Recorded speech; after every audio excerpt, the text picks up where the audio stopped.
परम प्रेममय जुग पुरुषोत्तम श्री श्री ठाकुर अनुकूल चंद्रेर आतुल चरण जानाई आमार शतकोटी प्रणाम। जय गुरु सकल इष्टप्राण दादा मायेरा। आर्थिक समृद्धि बृद्धि करते आपनार जीवन थेके सकल प्रकार आर्थिक समस्या के दूर करते आपनारा अति अवश्यई आपनादेर गृहे ठाकुर घरे रेखे दिन एई एकटी जिनिस जार मध्य दिए सहजेई आपनारा आपनादेर भाग्यके बदलानोर पाशापाशी आर्थिक समस्या जत किछु बाधा आपनार जीवने नेमे आसे सेई समस्त किछुकेई किन्तु दूर करते पारबेन।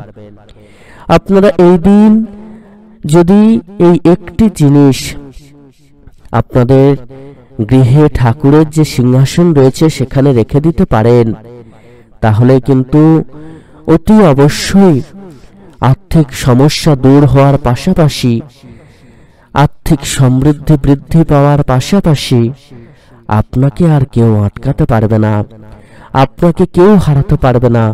कोनो शत्रु यदि आपनाके कष्ट दिते चाय, कोनो शत्रु यदि आपनाके विपदे फेलते चाय ताहले किन्तु सहजेई से विपद थेके मुक्ति लाभ करबेन।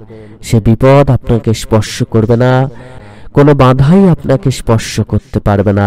सकल इष्टप्राण दादा मायेरा प्रत्येके अति अवश्यई पवित्र माघी पूर्णिमार दिन এই বিশেষ কর্ম পালন করার মধ্য দিয়ে পরম দয়ালের বিশেষ আদেশ পালন করার মধ্য দিয়ে আপনারা কিন্তু পুরো দিনটা কাটাবেন এবং এইভাবেই কিন্তু আপনারা আপনাদের ভাগ্যকে বদলানোর চেষ্টা করবেন। সকল ইষ্টপ্রাণ দাদা মায়েরা পবিত্র মাঘী পূর্ণিমা আমাদের প্রত্যেকের কাছে পবিত্র একটি দিন। এই দিন আমরা যদি ভগবান বিষ্ণুকে সন্তুষ্ট করতে পারি, আমরা যদি পবিত্র মাঘী পূর্ণিমার দিন বিশেষ বিশেষ কর্ম যেগুলো আমরা আগেই আলোচনা করেছি সেই বিশেষ কর্মগুলো পালন করতে পারি তাহলে কিন্তু খুব সহজেই আমরা আমাদের জীবনটাকে বদলে ফেলতে পারবো। এই পবিত্র মাঘী পূর্ণিমার দিন বিশেষ বিশেষ কর্ম কিন্তু অতি অবশ্যই আমাদের প্রত্যেকেরই পালন করতে হবে। আগামী 11 ফেব্রুয়ারি 2025 অর্থাৎ মঙ্গলবার মাঘী পূর্ণিমা তিথি শুরু হচ্ছে, চলবে 4 দিন। 144 বছর পর এই মাঘী পূর্ণিমায় অতি বিরল যোগ তৈরি হয়েছে। শাস্ত্র মতে এই দিন বিশেষ কয়েকটি কাজই ঘুরিয়ে দিতে পারে আপনার ভাগ্যের চাকা। নিজের জীবন সুখ সমৃদ্ধিতে ভরিয়ে তুলতে চাইলে মাঘী পূর্ণিমায় অতি অবশ্যই এই বিশেষ কর্মগুলি আপনারা পালন করবেন। যে বিশেষ কর্মগুলি পালনের মধ্য দিয়ে সহজেই মাঘী পূর্ণিমায় যে গ্রহের যে বাধাগুলো আসে সেগুলোই সহজে দূর হয়ে যাবে এবং আপনারা আপনাদের জীবনে যে ভাগ্যের চাকা যদি থেমে যায় সেই ভাগ্যের চাকাকে কিন্তু আবার গতিশীল করতে পারবেন। সবার প্রথম যে কর্মটি আমাদের পালন করতে হবে সেটি হলো মাঘী পূর্ণিমার সকালে ঘুম থেকে উঠুন, যত তাড়াতাড়ি পারবেন ব্রহ্ম মুহূর্তে ঘুম থেকে উঠে অতি অবশ্যই আপনারা কিন্তু নাম জপ করতে ভুলবেন না। ভগবানের নাম জপ করবেন। পরম দয়ালের প্রদত্ত যে নাম জপ সেই নাম জপ অতি অবশ্যই পালন করবেন। এই নাম জপ অন্য দিনের থেকে 10 গুণ বেশি নাম জপ করবেন। আপনারা অতি অবশ্যই 20 মিনিট কম করে কিন্তু নাম জপ করবেন। 20 থেকে 21 মিনিট নাম জপ করার পর আপনারা অতি অবশ্যই ইষ্টভৃতি পালন করবেন। ইষ্টভৃতি পালন করার সময় মন থেকে সকল প্রকার অহংকার বিদ্বেষ দেশ এগুলোকে দূর করবেন। মনের মধ্যে যেন কোনো সংশয় না থাকে, কোনো চাওয়া পাওয়া কামনা বাসনা যেন না থাকে, মনের মধ্যে যেন ষড়রিপুর প্রভাবটা চাঙ্গা না থাকে, এদিকে কিন্তু অতি অবশ্যই খেয়াল রাখবেন। এছাড়া আপনারা কিন্তু তার ঠিক পরেই প্রার্থনা করতে ভুলবেন না।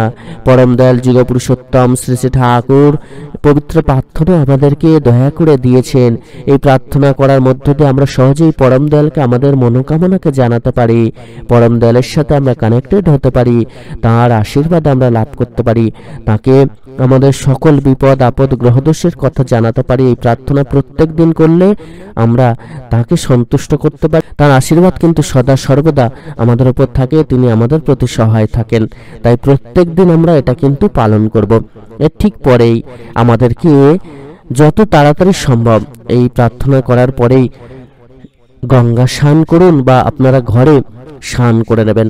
স্নান করে নিয়ে সূর্যকে জল অর্পণ করে স্তোত্র পাঠ করতে পারেন। এবং এই সময় আপনারা একটি বিশেষ কাজ কিন্তু করবেন। আপনারা স্তোত্র পাঠ করার আগে আচমন করবেন, সূর্য প্রণাম করে আচমন করবেন। এই আচমনের সময় পরম দয়ালের উদ্দেশ্যে একটি কথা বলবেন, হে দয়াল, যাতে আমাদের মঙ্গল হয় সেটা আপনি করুন। এই মঙ্গল হয় যাতে সেটা আপনি করুন, অর্থাৎ আমাদের যত কিছু অমঙ্গল তাঁর চরণে কিন্তু আমরা ন্যস্ত করছি। তিনি আমাদের যেগুলোতে মঙ্গল হবে সেই কর্মগুলো কিন্তু তিনি নিজে করবেন। অর্থাৎ আমরা আমাদের সমস্ত কিছু তাঁর চরণে উৎসর্গ করলাম। সমস্ত মঙ্গল অমঙ্গল যা কিছু, আমরা তো জানি না আমাদের ভবিষ্যতে কি হতে চলেছে, কোনটা মঙ্গল কোনটা অমঙ্গল। তাই তাঁর চরণে নিজেদেরকে ন্যস্ত করুন, তার উপর ছেড়ে দিন। তাহলেই দেখবেন সমস্ত কিছু আমরা লাভ করতে পারবো। আমরা সহজে কি হয়, আমরা আমাদের যে ভাগ্য, এই ভাগ্য নিয়ে চিন্তিত হয়ে পড়ি। আমরা নিজেদের নিয়ে ভাবতে থাকি। পরমদয়াল বললেন, ভাবছে অবশ্যই চলবে কি, সে ভাববার তুমি কে? ভাববার যিনি ভাবছেন তিনি, তুমি ভাবো তাকে। আমরা তাকে ভাবি না, আমরা নিজেদের যে ভবিষ্যৎ সেটা নিয়ে চিন্তা করি, আর যার জন্য কিন্তু আমরা পদে পদে বিপদে পড়ি। আমরা আমাদের ভবিষ্যৎ সম্বন্ধে কিন্তু ওয়াকিবহাল নই, কেউ জানি না আমাদের কি হতে চলেছে ভবিষ্যতে। তাই তার চিন্তা তাকে ভাবতে দিন। আমরা তাকে যদি ভাবি, তার সাধন ভজন যদি করি, তাহলে কিন্তু জীবনটা আরো সুন্দর হয়ে ওঠে। পুরোপুরি ভাবে আমরা তাঁর চরণে নিজেদেরকে ন্যস্ত করতে পারি।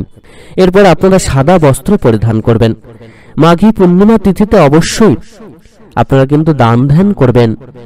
শাস্ত্রমতে মিছরি, চিনি, চাল দান করতে পারলে খুবই সুফল লাভ করা যায়। মঙ্গল গ্রহের দোষ থাকলে ছোলার ডাল, তামার পাত্র আপনারা দান করতে পারেন। বুধের দোষ থাকলে আমলকি দান করতে পারেন। বিয়ে নিয়ে কোনো জটিলতা থাকলে সর্ষে, জাফরান, ভুট্টা দান করতে পারেন। এছাড়া মাঘী পূর্ণিমার দিন অশ্বত্থ গাছের নিচে প্রদীপ জ্বালান। গাছের গোড়ায় দুধ ও জলের মিশ্রণ দিতে ভুলবেন না। অশ্বত্থ গাছের গোড়ায় প্রদীপ জ্বালানোর মধ্য দিয়ে সহজেই সকল দোষকে কিন্তু দূর করতে পারবেন। পবিত্র মাঘী পূর্ণিমার দিন অশ্বত্থ গাছের নিচে এই প্রদীপ জ্বালিয়ে আপনারা যদি রেখে দেন এবং গাছের গোড়ায় যদি দুধ ও জলের মিশ্রণ উৎসর্গ করেন, তর্পণ করেন, তাহলে কিন্তু মহা ফল আপনারা লাভ করতে পারবেন। এছাড়া সম্পদ ও সমৃদ্ধির জন্য মাঘী পূর্ণিমায় ভগবান বিষ্ণুর সহস্র নাম স্তোত্র পাঠ করতে পারেন। আপনারা অতি অবশ্যই এই সহস্র নাম স্তোত্র পাঠ করবেন। আপনারা অতি অবশ্যই পুরো দিনভর মনটাকে পবিত্র রেখে পবিত্র কর্ম করবেন। কোন রকম অপকর্ম কিন্তু এই দিন করবেন না। এছাড়া যারা আমিষ আহার গ্রহণ করেন তারা কিন্তু আমিষ আহার মুখে তুলবেন না। এই দিন অতি অবশ্যই আপনারা সন্ধ্যাবেলায় সন্ধ্যা প্রার্থনা কিন্তু করবেন। পরম দয়াল যে প্রার্থনা দিয়েছেন সেই প্রার্থনা করবেন। সন্ধ্যা প্রার্থনা কিন্তু কখনো ভুলে যাবেন না, এটা কিন্তু সবসময় মাথায় রাখবেন। আমরা অতি অবশ্যই এই বিশেষ কর্ম কিন্তু পালন করব। এবার আসি অর্থ বৃদ্ধির জন্য বা আর্থিক সমস্যাকে দূর করার জন্য কোন বিশেষ কর্ম আমাদেরকে পালন করতে হবে।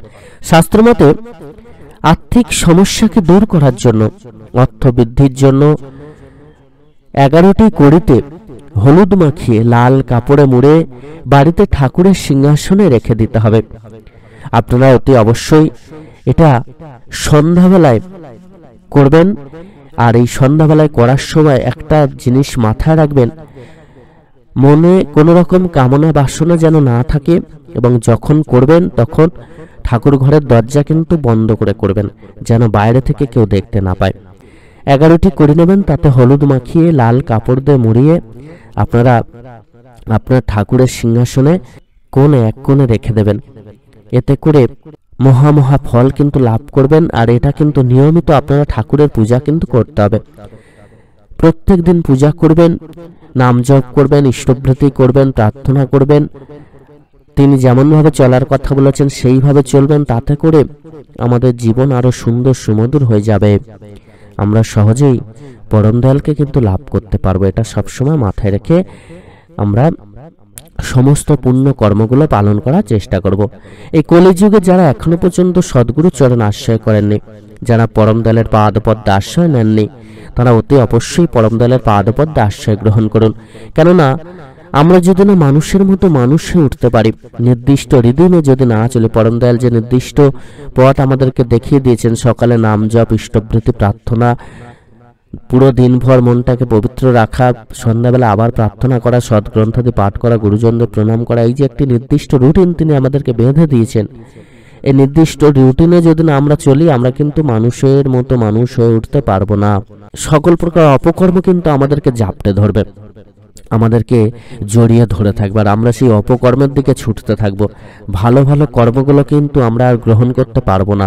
তাই তো আমাদেরকে সদ্গুরুর পাদপদ্মে আশ্রয় গ্রহণ করতে হয়। যখন আমরা অপকর্মের দিকে এগিয়ে যেতে চাইবো, সদ্গুরু চরণ যেহেতু আমরা আশ্রয় করেছি, তিনি কিন্তু আমাদেরকে সেই অপকর্মের হাত থেকে বাঁচাবেন। তিনি আমাদেরকে জানান দেবেন যে এটা অপকর্ম, এই কর্মে তোমরা নিজেদেরকে নিযুক্ত করো না।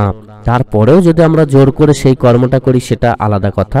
অর্থাৎ তাকে আমরা ভালোবাসছি না বলেই এমনটা করতে পারছি। তাই তাকে ভালোবেসে তার বেলা প্রত্যেকটা কর্মকে করতে হবে, তাহলেই দেখবেন মঙ্গল আমাদের নিশ্চিত, আমরা ভালো থাকতে বাধ্য।